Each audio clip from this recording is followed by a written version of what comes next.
Okay, I gotta move these out of the way. Hey guys, so today I'm back after a month-long-ish hiatus of just not doing good. Hey guys, welcome back to the channel after a month-long hiatus on my part. Month of October was a little cray-cray, so I'm finally back. Shaved my beard off, I have a mustache, and we're gonna rock this shit. I want to start uploading more frequently, less, sporadic and weird. I want to really get the content flowing for you guys because I think a lot of you like to watch it. So I came up with a random video idea this morning, and today what we're going to talk about is, let's see, we're going to talk about 5 types of plants, 5 types of common-ish plants, and then they're not rare but more uncommon varieties. So for instance, we're going to talk about the regular Ficus elastica rubber tree, and then we're going to talk about the Ficus elastica taniki.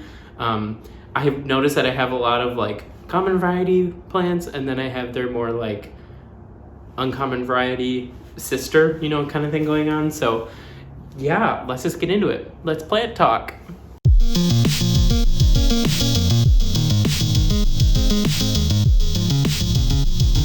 So the first one that we're going to talk about is like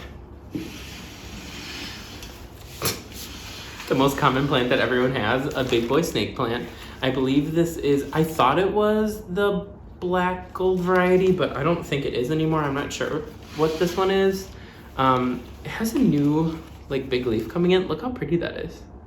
It's really like that contrast on that is crazy. This is, common snake plant that everyone has. I have this giant one in this white pot from IKEA that sits in my entryway where it barely gets any light and it's thriving. Everyone has one of these, bright indirect light if you can give it to it, water sparingly, easy peasy. So that's like the general common boy. And then we have a more uncommon variety that I see quite a bit, but I don't think a lot of people have it, is the Sansevieria Bantel Sensation. This one has like the long striated lines that kind of look like it's been painted, and it varies from like white to lime green to really dark green to almost black looking. So this one is really cool, and I was very happy to get this after wanting it for a really long time. I got this from Bros with Hose, and it's been growing a lot. It has a new pup coming off the side there. So it's doing really good, and I think this is one that not a lot of people have, but I highly recommend. I think everyone should have this one. Same care as the other guy, just looks completely different. And the second one we're going to talk about is like the plant that everyone and their mother has, but I only have this little tiny cutting of it. It's a Hoya carnosa. I got this for $2 at a little like local plant sale. I couldn't pass it up because it has some splash on the leaves and it's really cute, so I had to get it. Everyone has a Hoya carnosa, right? Just a green one like this? Well, may I welcome you to the also very common Hoya Crimson Queen. Applause for the queen, please. Thank you. She has a whole strand of white leaves. The first leaf ever to start browning and crisping up just started happening. I don't want to talk about it, but also has a whole new strand of new growth here. And the new growth comes in pink and white and green, and it has that like beautiful splash on the leaves. And I just think this plant is a commonish one, but if you can get it with the really nice white, and then if you put it in really bright indirect light, it gets this lovely pink going on. And I just think it's one of those varieties where it's like, if you don't have one of these, what are you doing? You know what I mean? Like, you need one of these. Highly recommend it. Just like any other Hoya, they like really bright indirect light, watering when they're dry, dusting off those leaves, keeping them healthy, and they will bloom for you. They'll be beautiful, and they're just like the most beautiful plants, I swear to God. Common boy that looks uncommon. Next we have, which this isn't a very good example because I just got this other one of this variety, but the common variety that I do have is the Philodendron Florida. So I think a lot of people have just like the regular green Philodendron Florida. I got this cutting from someone locally, and it's doing really good. It has a new leaf coming in. It's just very small and it's growing very slowly. So it's taking its time, but I feel like Philodendron Florida is one of those plants that everyone has. Not everyone. It's more common. It's like the common variety of the Philodendron Florida. So common. Then the more uncommon one that you can come by is the Philodendron Florida Ghost. Yeah, you heard that right. I have a Philodendron Florida Ghost, which, like, what? I found it at a local greenhouse by my parents, actually, and I was so freaking surprised that this guy has all of these like rare plants that are just like hanging out, and he was acting like it was no big deal, and I was like, is this for sale? Is this for sale? Is this for sale? So I got a Philodendron Florida Ghost. It has a new leaf coming in that's a little bit more minty, but it's not white like I would like. And this older leaf is hanging on for dear life. I think it got shocked when I brought it home because it was like 30 degrees out when I brought it. So all that aside, Philodendron Florida Ghost, the new leaves, if you have them in very bright indirect light, they usually will come in white. This one's coming in more minty because the greenhouse that it was at was actually very overcast and not very bright in there. So I think that's why this is more minty green. I'm hoping that this new leaf that will be coming in will have that white look to it, because it's right by my humidifier and it's right by southern facing windows. So I'm hoping that these leaves, when they come in, will be as white as they can be, because I want this Philodendron Florida Ghost to live up to its beauty, or to its name, and I am obsessed with these plants. Ever since I saw Kaylee Ellen's video talking about how to make them more white, I was like, I need one. I need a Philodendron Florida Ghost. I need it. I wanted it for years. I finally got one. I paid $80 for it. So we're not going to talk about that. Common, uncommon. Then the next one we're going to talk about is the Syngonium. It's actually behind me. I don't know what the name of this one is. I think it might be White Butterfly. I had this in a really dark area, so it wasn't as white as it could be, I think. But I think this is a good example of how these leaves should and will look if you have it in a bright area.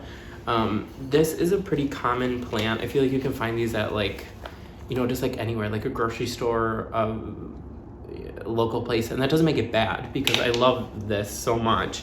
And they grow like crazy fast, and they, you know, they are either a plant that will grow up a pole or a tree, or it's trailing. And I think this one's starting to want to trail a little bit. So super easy care, bright and direct light, water it when it's dry, easy. And it's also vocal in telling you when it's dry, because it will start to wilt. And I actually watered this before this video. So this is the common variety of Syngonium White Butterfly. And then we have the more uncommon, which I'm sure everyone and their mother knows, but the Syngonium podophyllum elbow variegatum that I got from Gabriella Plants a few months back.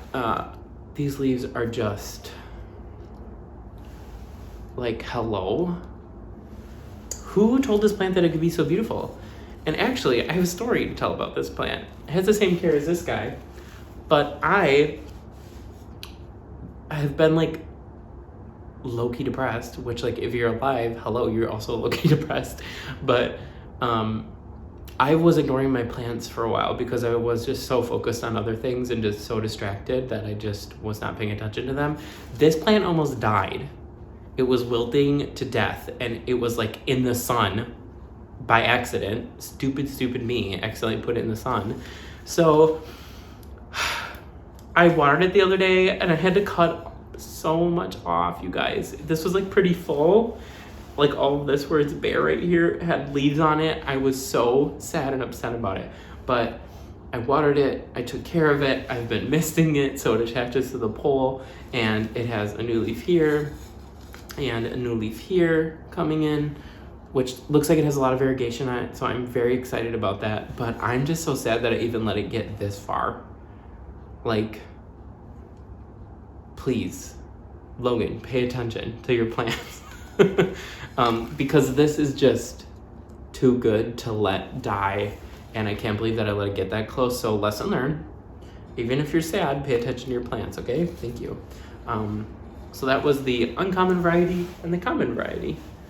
And then we have one more, and it's currently sitting in the bathtub. It just got a watering and a spider mite treatment, so I'm not gonna bring it out here, but everyone knows of the regular run-of-the-mill rubber tree with those beautiful dark green, shiny, plastic-looking leaves, and then those like very red new leaves when they come in. Oh, beautiful plant. I have a big one. It's probably like 4.5 feet tall, kind of like my big snake plant. But it's taking a shower. So we're gonna just talk about that. And then the uncommon variety that looks like it should be uncommon, just like the Hoya carnosa Crimson Queen, is the Ficus elastica taniki. This guy, besides getting spider mites twice already since I've had it, you bastard, is just gorgeous. Like these new beautiful big white leaves with that green variegation. You can just see all of those layers. And it's just absolutely gorgeous. And it's just one of those plants where it's like, how are you real? How are you real? Like this new leaf when it's coming in, it's like pink. Are you kidding me? Oh my God. Yeah, pink and white and green and just, it's everything that I've ever wanted in a plant. I wish that I had one that was like 4 feet tall, like my regular rubber tree, but this was $25 for this like little guy with these leaves on it. So I'm happy with this. I hope it grows fast. It has a new leaf coming in here, so just, planning on taking care of it and loving it. And it's just one of those ones that looks like it should cost $1 million. And I'm like, how is this only $25? It's just so beautiful. I just feel like I want to talk more about plants in a way where I'm not always on that search for the most rare thing. And that's why I wanted to make this video today. I feel like my brain has been like, oh my God, I need a gloriosum, I need a philodendron Florida ghost, I need, all these crazy like anthurium and stuff that I probably won't even be able to take care of. I just want to focus on getting like more varieties of stuff that I know will thrive in my space and that I know I can take care of. Like I have like 5 Rhaphidophora tetraspermas and I want a variegated one so bad. So I'm gonna look out for that. But like things that I know I can take care of, but just like a more uncommon variety. Like pothos, I have, a jade pothos, a marble queen pothos, a golden pothos. I have pothos and joy. I have the neon pothos. Like just getting those varieties of plants that are like common, but they're still very cool. And it's like, don't put yourself down because you can't afford like a $500 plant. Like just buy a Hoya carnosa and a Hoya obovata splash. They're amazing and beautiful and gorgeous. Why would you not want that? So yeah, that's kind of where I wanted to go with this video today. And I was just feeling like jazzy and feeling like I could be on camera today, just feeling good. So I'm back with a stash and we're gonna plant talk more often, okay? I hope you enjoyed the video today, and comment below anything you want to comment below, and subscribe. And I'll see you soon. Okay, goodbye. Bye.